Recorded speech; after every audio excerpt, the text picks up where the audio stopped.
Some were co-occurring, some were unique. But it was a range, certainly. And my hope in the future, I'm planning to do a survey study later that will hopefully be a little more comprehensive. But this was kind of the initial start to begin studying this topic. During the interviews, we discussed information seeking and strategies for medical and educational and social information. We also discussed sense making and emotional processing. So in the preliminary analysis that I've conducted, and these focus groups happened, I think I started October of 18, finished them in March of 19. And so have been doing analysis of that data. I have a couple hundred pages of transcripts from those interviews, so there's this in-depth trying to figure out what are the themes I'm seeing here. And so in the preliminary analysis, I've identified themes within 3 broad areas: sources, information-seeking strategies, and the emotional aspects of sense-making. In terms of information sources, parent networks, family experts, medical and educational professionals, and support organizations were identified as key and trusted sources of information. Typically, though, parents, often they go to the internet. That was not the case in these focus groups. They did not really rely on internet sources beyond parent social media groups that were more like a support type of a group, or support organization sites. They might have done some initial surveillance of the internet when you first get a diagnosis, but we tend to back away from that. And one thing I found was really interesting was the number of participants who already had a family member that had some kind of expertise that related to the needs of their child that they were able to go to. Again, that could be part of the sample that I had, but they were using contacts just kind of in their own networks. And then, of course, the parent networks are very, very critical, and I'll talk a little bit more about that later. So I want to share just a couple of stories here of examples. It's probably kind of hard to read, so I will read that. So this is an example with a family member. And this person said, and then my husband's other cousin, my husband's a great resource apparently, she's actually a special education teacher in a middle school in one of the rural counties. And so I was like, hey, can I send you all his IEP? Can you look it over? And can you tell me what's wrong, what I need to have fixed? And so the first response from the special ed teacher, she was like, what is this? She was upset because there were no education goals. And I was like, what did I do wrong? She was like, you need to have a meeting. You need to call them in and have a meeting. Okay, so that was an example. So they had a family member who was able to give them something. Of course, we feel all this responsibility, too. Like, I did it. I screwed up. I did it wrong. How can you do it wrong when you don't really know,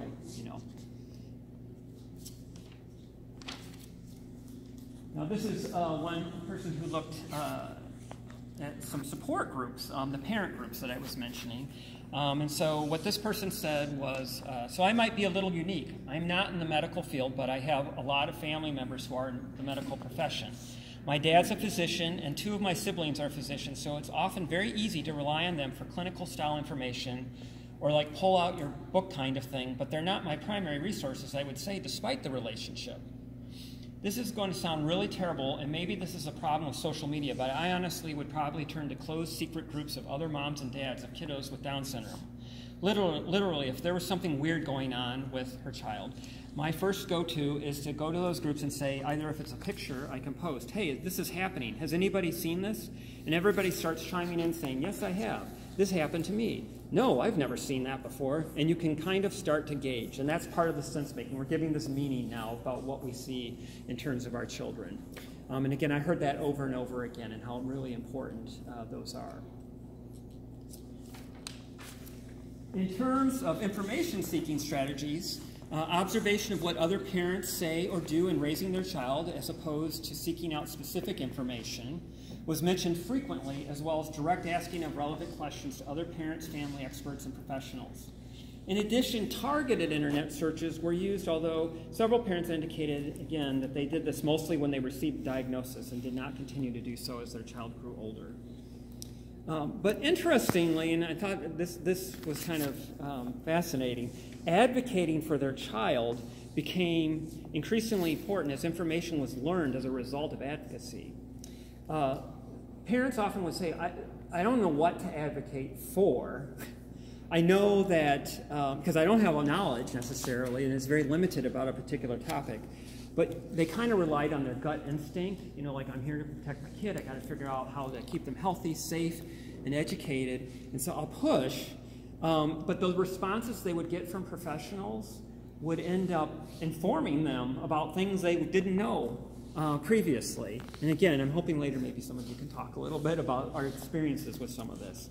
I can give one example from with Isaac with his second heart surgery. After he came out of intensive care and was in the step-down unit, he had a feeding tube in his nose. And we had a huge standoff with the doctors about getting that out of his nose, because they basically were saying, we're not going to take that out till he starts eating. Well, he's not going to eat with that in his nose going down his throat, you know, so this was like going back and forth. So we're like, you got to take it out. So you got to let us try to be able to get him to eat without that tube going down his nose. And then they said, well, you know, if we have to take it out, and if he doesn't start eating, we're going to have to stick it back in. And so they kind of explained the whole thing with the feeding tube and what that meant. So they took it out. Isaac did eat. So we won that standoff. You know, we advocated for him. But we learned a lot about what the whole purpose of the feeding tube and what could happen as a result of that, you know, even though no one really told us those types of things. And I think that happens lots of times when we're kind of just, you know, we're saying something for our child, even if we're not necessarily expert. You know, we're experts about our child, but not necessarily about whatever the process is.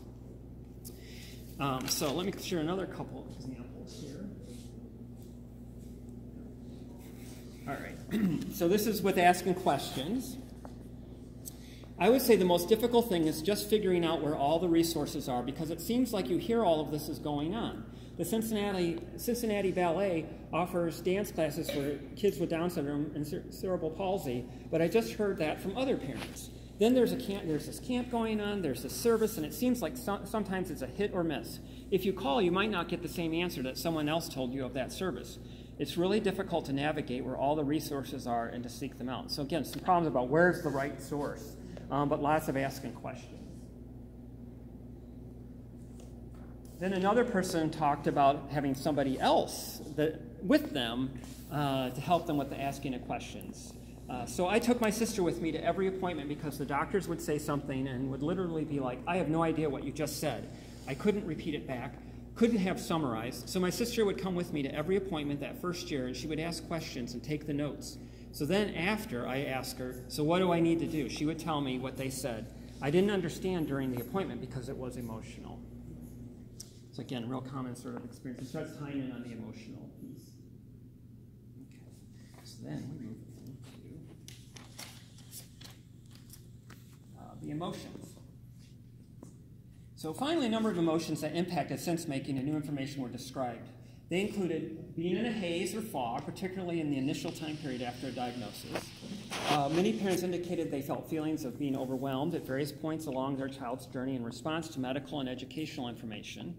This also led to frustration when they could not obtain clear or understandable answers and questions. Most parents said that as a result of continually receiving so much information in all areas, they had learned to live in the moment much more and really take joy in the small, everyday things. And I think this made the information a little more manageable when you start taking that focus of being in the moment and taking it, you know, really one day. I mean, my dad used to always say, I'll take it one day at a time. Well, I really know what that means now. And I'd even say take each minute at a time or each hour at a time, because it can change. So it really makes that process more manageable, and it's often a way to cope with some of the emotionally difficult and at times overwhelming amount of information.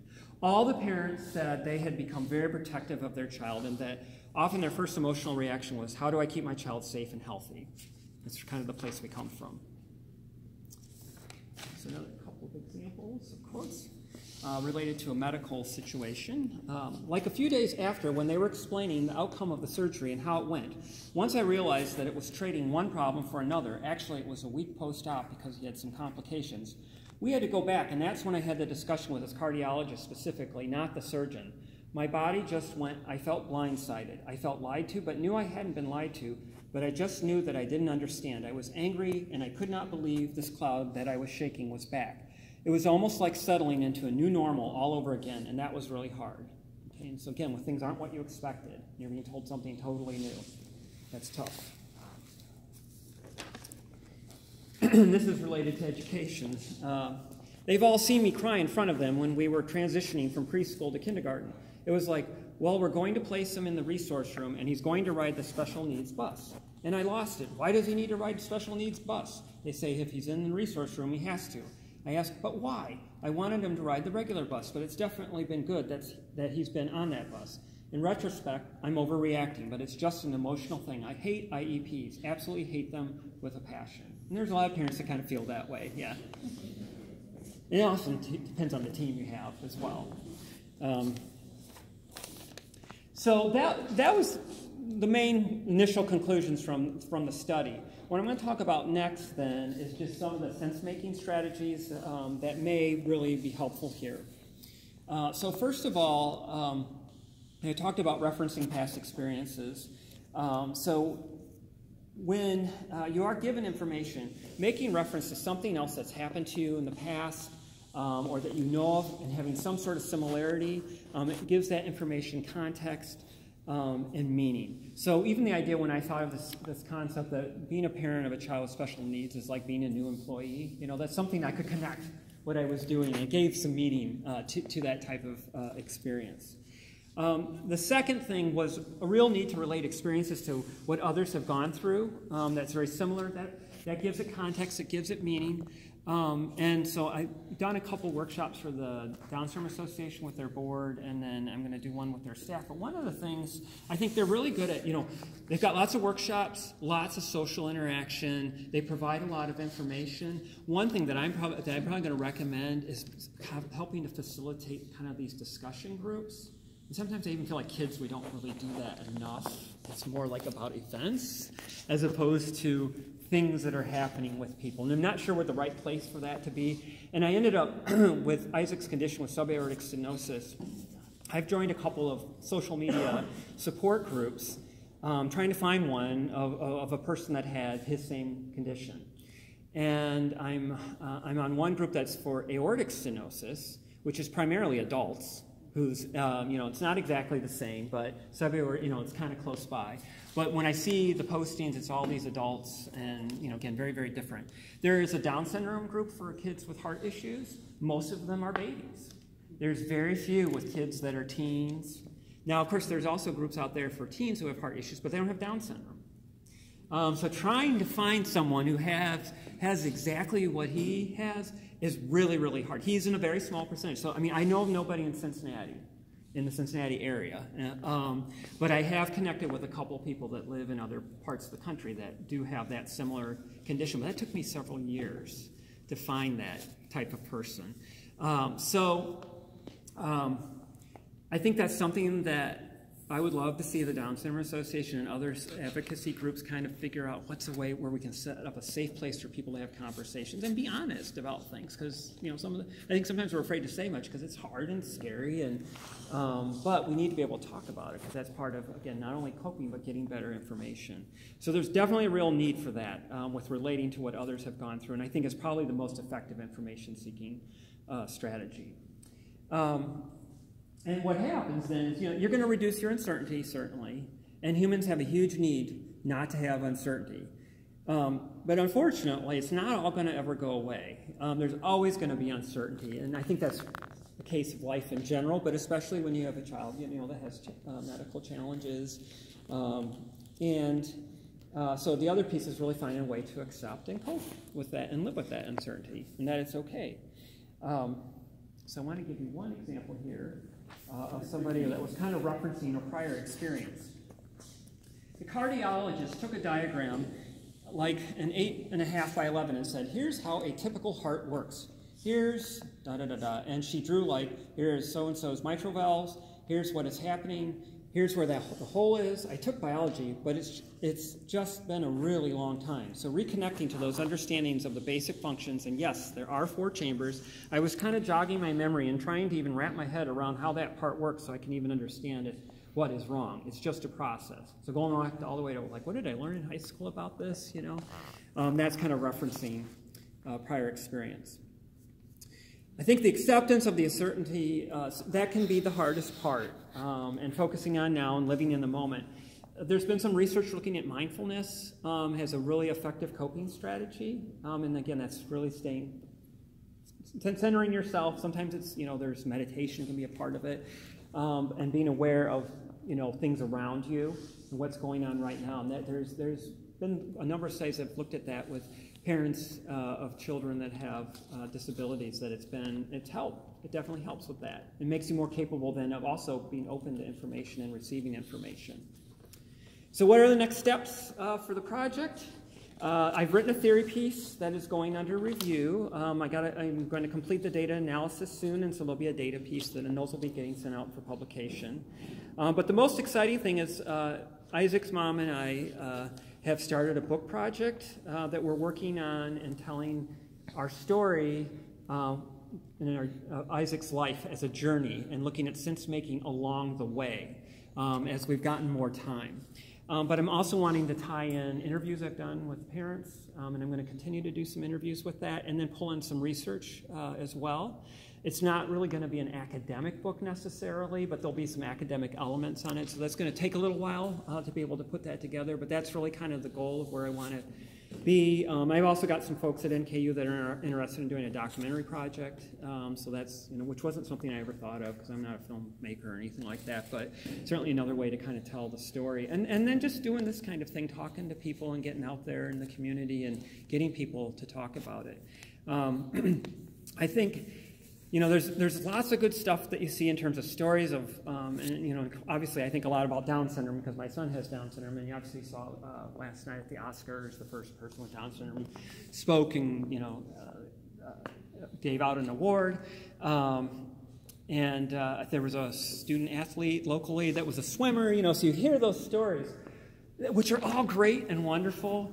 But what always frustrates me about those, and Abby knows what I'm going to say about this, there was an article I shared, a lot of kids aren't going to necessarily do that. And so we've got to find a way to celebrate everybody, regardless of where they're at, and not just the people that are doing all the things typical kids do, and even typical people don't do all of those things anyway, And so I think that part of where I want to go with all this is really finding ways, especially to help parents that are really having a lot of challenges, and just start surviving day to day, and helping them, because I think often you can get so overwhelmed you're not even getting the information you need, you're not being able to do the things you need to do to help your child, because you're just surviving, and you certainly don't have these models of, well, here's somebody who's had, it's like they're not going to be a model, or have their own business. Maybe they will. I mean, you can certainly have those hopes and dreams, but I think we want to make sure that part of what we're doing is to celebrate everybody,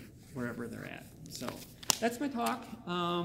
I've got cards if anybody wants a business card. I think I can open it up for questions, and then if there's just anybody wants to share kind of experiences, that type of thing. And thanks for the opportunity. So a couple years ago. Yep.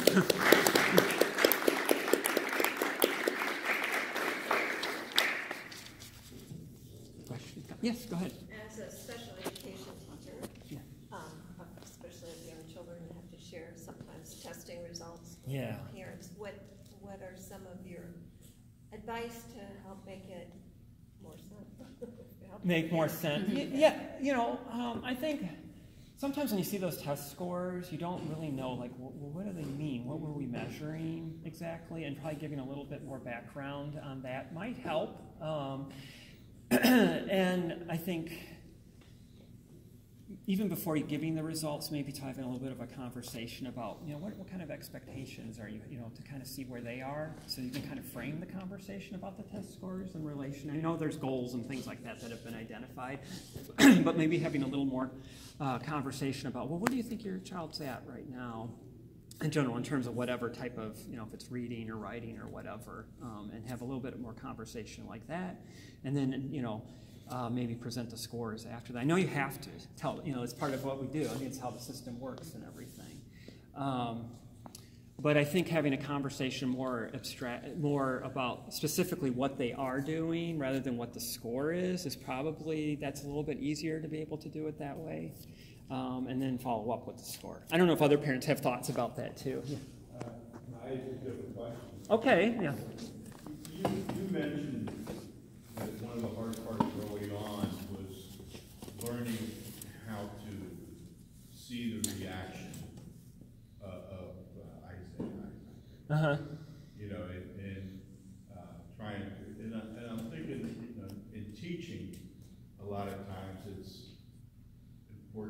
be able to also gauge the reaction of the students as right. to whether, you know, they're capturing it. What are the signs that you use, you know, that you look for?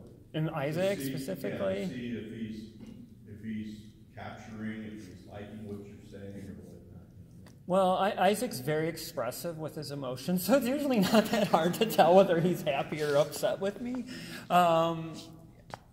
The thing that he can get very repetitive, where it can be a little bit hard to get in, you know, like get a message, and so I have to repeat a lot.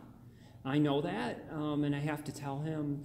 I mean, we've done this, you know, the schedules, which is hard to keep up with, quite honestly. You try to do that, and for a while you're kind of like da-da-da-da-da, and you try to say this is coming, and he's very much part of the routine, if he can know what to expect. And so I've learned that over time with him, that I have to be able to give him some idea about what's going, but it's a balance, because if I tell him too much about what's coming, then that's all he thinks about. And I can hear lots of nodding. And then if it doesn't happen, because, you know, that does, then that's, you know, I have to kind of frame that a little bit and present it kind of gently to him. But, you know, I'm a human being too, so when he gets really upset and stuff too, it's, you know, as a parent, sometimes you're just like, oh, come on, Isaac, can't you just, you know, not make me have to do this, you know? But a lot of repetition, with him, it's a lot of repetition.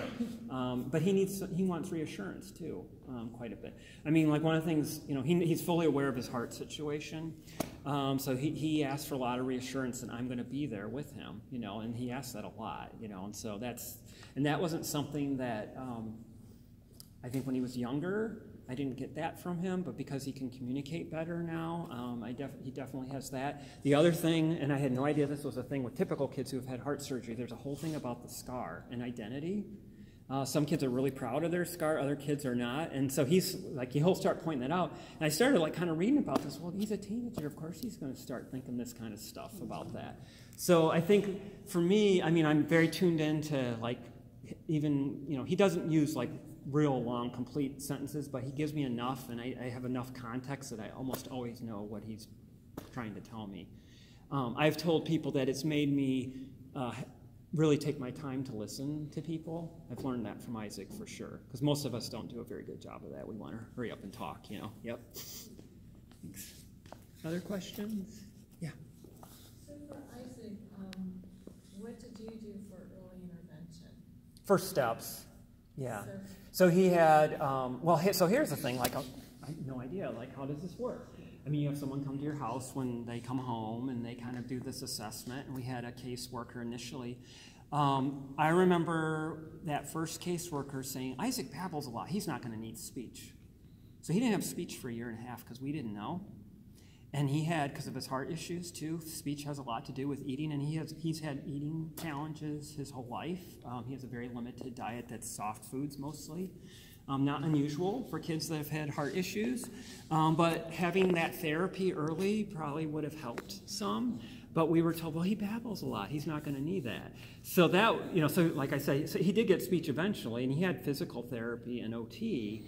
But that piece should have started way sooner, and if I had understood, which I didn't then, you know, again, you're learning all of this. What about after first steps? Did he go to a program like at Redwood? So he's done Redwood Camp a couple times. He's had some private therapies that we've done for children's, and then of course at school as well. Now he's just getting, he has speech and OT right now. He hasn't had PT in a long time. He doesn't really need that anymore. But we've done it mostly, and right now we're not doing anything private. That kind of comes and goes depending on what's going on with him. About a couple years ago, he really had some very significant behavioral issues, so we had to kind of, that required some interventions there. That's better now, definitely, but he's also on some medication that helps with that too. But even figuring that out when they start having behavior stuff, like, where do you go? What do you do? I don't know. I mean, there's the Thomas Center. You know, we've gone up there at Children's, but it's hard. Like, we actually found a therapist down here in Kentucky, because the trip up to Children's for therapies can be traumatic when, you know, like he gets annoyed by the wipers being on in the car because he's got, you know, again, ADHD. There's some sensory issues that he has, you know, so when there's lots of traffic, it can be fairly stressful driving him up there. So we're like, we got to find somebody down here that we don't have to go up there so far.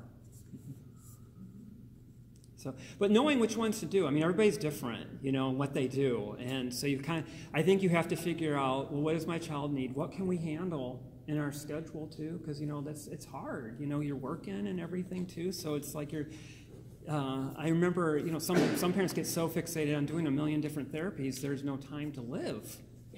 And, you know, and then, you know, so it's a balance. And so you may decide, I'm not going to do all of this, or we back off for a while because we need to have family time and just be a family. You try to build some of it in to the things that you do on a daily basis, but I think often too, like with the early intervention, they give you so many things, you know, and it's like, when am I going to do this? You know, I just can't do all of these different things they're saying, and so you feel very, very overwhelmed. And that was the part I'm talking about as a parent. I mean, you're coordinating everything between all the different providers, you're doing the therapies. As your child gets older, I think at least we have, you know, we've kind of back away on some of those things. And I think it's, you know, now he's 14, it's a little clearer where he is on things too. So, you know, you kind of work with that. That's a little less certain when he's little. You don't really know for sure. Yeah. Okay, well, now that he's going to be 1 and 9, and so I'm at the point where we're just figuring out how the administrators at school and teachers at school, this is how you have to be made. Yeah. At what point did you finally figure out that's what you have to do to advocate for? I mean, yeah, let's see, I'm trying to think. Well, you know, like every year that he would start school, I probably didn't do it so much when Sarah had her because he was so little then, but write this really long thing. Here's Isaac's summer, here's what he's doing, here's what he's interested in, here's what's going on with him. I love teachers who will text, and kind of, I like more like that short thing rather than have to build this all up so they hear, hear much more frequently about little things, and then just talking to them in person. So that's probably, last year he started out at Turkey Foot and had a very bad experience there in the fall, and just had these horrible meltdowns, just very uncharacteristic behavior of him. And so we were lucky we got him moved to Wood and much better. Although Ben left, so that was still, you know, all these, and then in the fall he loved Mike too. I know. So, because they had a long-term sub in the fall who he adored, and now there's another new teacher. She seems okay, but you know, I don't really know her that well yet. You know, she is. She's been pretty communicative though, so that's been good. So you kind of have to set that tone about kind of bugging them a little bit, and then just say, here's what's going on, write notes, you know, that type of thing. But I really like it when they'll text you. That's better, because I'd much rather have that than, part of it's probably because what happened at Turkey Foot, I'd get these phone calls all the time, and I'm like, oh my God, Turkey Foot's calling me again, now what happened, you know, and then I'd be stressed out about if I'd see that on my caller ID, you know, so I'd much rather, and so that was one of Ben, who was his teacher at Woodley, said, you'll hear from me directly, you know, it's like, okay, you know, I'll feel much better about that if anything was going on. But that was totally environment. I mean, he has some stuff anyway, but it was much more about the environment. It got much better, and we haven't had those problems since. But I don't think we did all that in the beginning, you know, like when he went to preschool and that's become more over time, where you kind of present this picture and talk about what his daily life is like. Other questions? Anybody want to share? Yeah, go ahead. In your discussions with other families, did you find that they had a similar experience with that initial, like you said, you got the call from the hospital when you was born? Did you find that other families had a similar experience? Yeah, I have heard that a lot. I've read a lot about that too. There's a lot of research out there saying that that's not unusual. There are, so I had one paper published a couple of years ago looking at communicating a diagnosis of Down syndrome. And there are these ethical guidelines that are supposed to be followed when you deliver that kind of diagnosis. And like half of them weren't followed in my situation, but so I know it's taught. You know, it certainly is taught, but it doesn't necessarily happen. I think it's better now, because I think a lot of emphasis has been put on that. And through the DSAGC, I know they've done a lot trying to help improve that. And I think there's been some legislation too that's trying to change that as well. But yeah, that still tends to happen, yeah, I think. Again, it's been 14 years, so I'm not as certain now, you know, what happens, but yeah. Other questions, or anybody want to share anything? I'm a school person. I provide special duties. I was here forever and ever. Does anybody have any children in public school now that is here? Anybody? All right. So I'll tell them a little bit had to go into an ARC, I would just, you gotta keep school people on your team, but they do hundreds of these meetings a year. I got to the point where I encourage people to just walk in and say, look, I know you're the chair, but nobody cares more than me. Here are my norms for this meeting. No one's gonna look at their phone. No one's gonna leave the meeting. It will all go faster if we just all make up our mind and we're gonna focus here for this time. I know you have things to do, but I know I'm just a part of this team. But these are my norms, and I hope you do. And then they're with you. Human nature doesn't take over what they've said. If you bring somebody with you, I love what you said. You get these falls where people start talking about your kid, you start saying, you're not thinking about what's going on at home. When I saw these, you're not hearing the other part. You got somebody with you that can keep the notes for you. School people freak out when you bring somebody with them because they think it's a lawyer. All right? If you can explain to them. That's all you needed. I have somebody with me because I will lose track of all the things you're talking to me about. But human, you have to keep, they have to keep you, you have to keep them because of one goal. And I just encourage you for you to set the norms, but by not turning them off.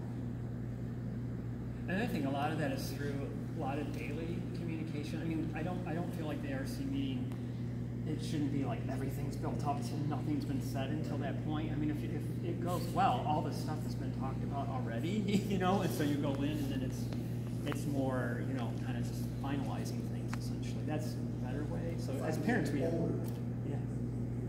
Older, that communication is not as good. Yeah. Yeah. You know, as schools, we fail lives.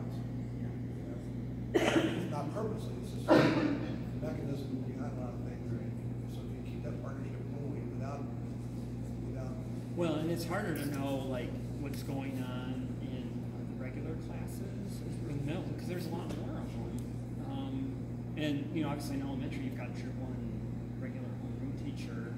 So yeah, definitely had much more of a relationship with that person than what in middle school is not that way. Yeah.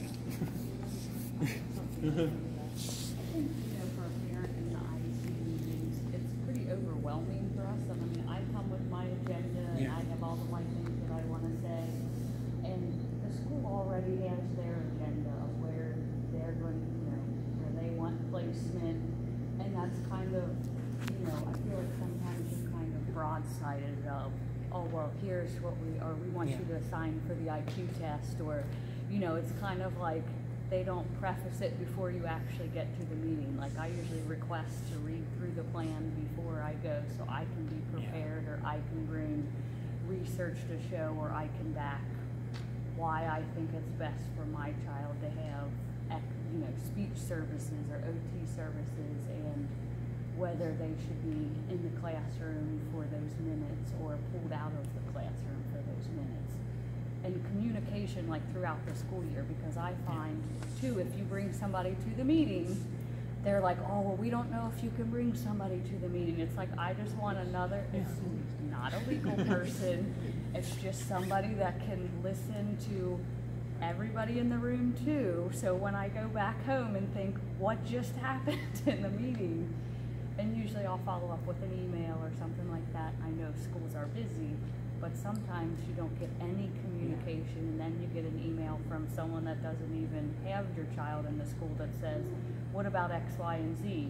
Well, I never knew that was going on because nobody communicated that to me. So I think there's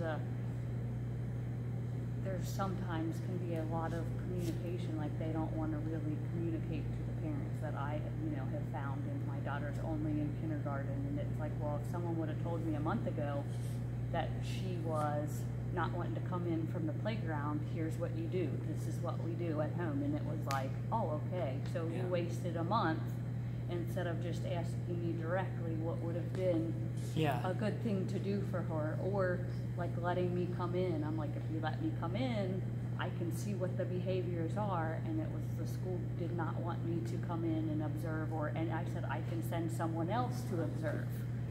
So I mean, just things like that, I think we're not out to judge, I'm not out to judge the school. I just want my daughter to get the best education that she can get. And I know that's what you guys want, but sometimes I feel like you're threatened by parents, if that makes sense. So, I mean, if you could just be more open-minded to, like, some of us parents aren't like crazy, like these suggestions actually work because we live with them every day. And we've tried a lot of things to get to this point. A lot of times not everybody has the IEP prepared. I mean, I used to work in a school and they were literally running them off 5 minutes before the meeting. Yeah. And I know the parents were supposed to get them ahead of time so they could read it, absorb it, have their questions. And so that's up to the parent to maybe, say, I want this ahead of time. That's why I say you set the norms. Don't let them set the Yeah, norms. especially like the report. I mean, definitely, like we've had situations where the goals are all kind of figured out before we go in. You know, we do a couple drafts of that. Now the reports, I don't always. Some of those you get like from the therapist, might not get until the day of the meeting.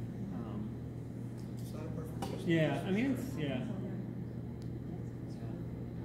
Depending on the school, right. but who's ever, I mean, there's a lot of people involved in the IEP, and some have theirs well in advance, and somebody else, like I said, they're still writing it that morning.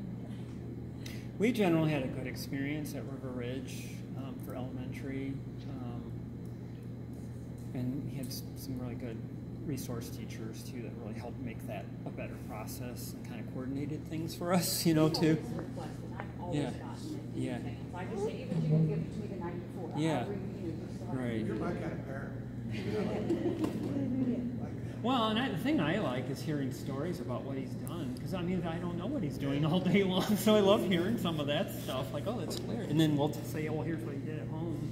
You know, not even academic, you know, just in general. I mean, that just makes it more like, who is he as a person? Did you have Isaac in a daycare setting, or can you kind of speak about? So he was at home until he did preschool, starting at 3. Okay. But he was sick a lot when he was little because of the heart issues and everything like that. We kept him home. Fortunately, at that time, his mom was part-time at NKO, but even because we're academics, we have a lot of flexibility, so we can tag team a lot, you know, with his schedule and everything. His brother helped out a lot, too, because he was at home back then. So, yeah, but we did not do daycare. We were lucky, though, that, you know, we were able to work it out with our schedules. Not a lot of daycares that they come. Right, there's that, yeah. Yeah, because that's just when we started preschool, it's like, oh, he was really sick for a while. We're like, oh, do we really want to do this? It's like, then you got a little bit better with that, so, yeah.